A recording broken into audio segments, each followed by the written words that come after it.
Maatiin nagaa jenne, waatiin nagaa jenne, warri nagaa jenne, biyyi nagaa jenne.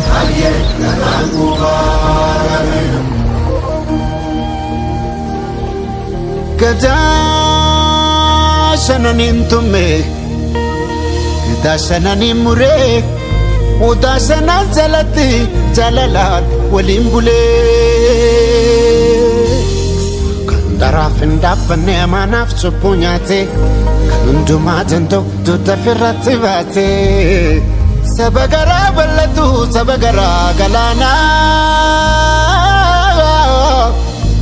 Oromoo lammii kiyya kottu irreecha baana.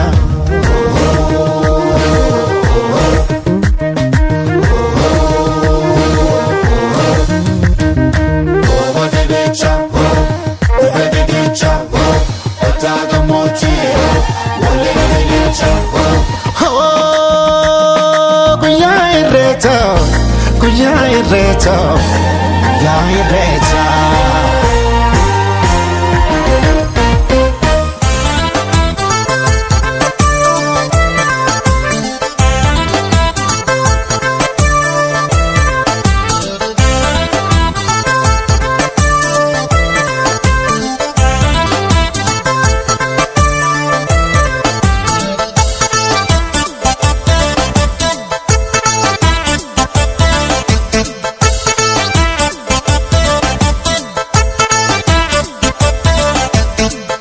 Markabuna Rabbi karanna Tentullu yaana Rabbi karanna Kana duraan Oromoo Olkai irreessa qabanna Olkai irreessa qabanna Markabuna Rabbi karanna Tentullu yaana Rabbi karanna Kana duraan Oromoo Olkai irreessa qabanna Olkai irreessa qabanna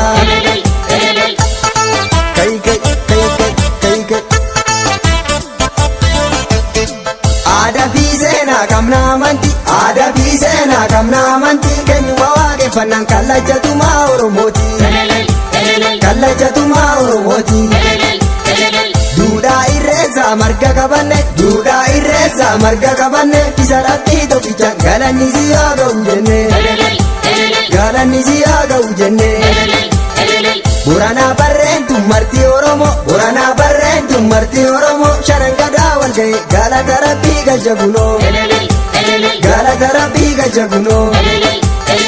Kai markabuna Rabbi karanna Tentullu yaana Rabbi karanna Kana duudhaan Oromoo Olkai irreessa qabanna Olkai irreessa qabanna.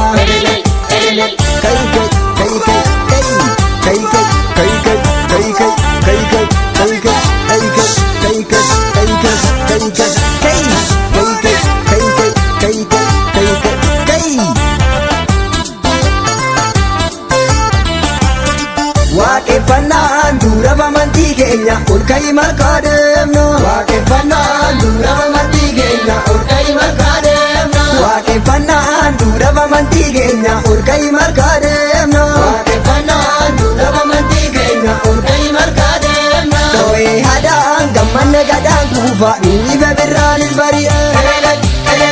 Oromoo martuu dhiiraaf dubartii yaa'e malkaaf tulluutti wal ga'e. Ini jedha galata Rabbii isaati waa shanan gadaa hundi ba'e. Foollee doorii lubni dabalee yaa'e gammadee sirbaan achi ga'e. Waddeessa fi kallacha bokkuu muude eebbisee hayyuun dura ba'e. Waaqeffannaan duudhaaf amantii keenya Olkai markaa deemna.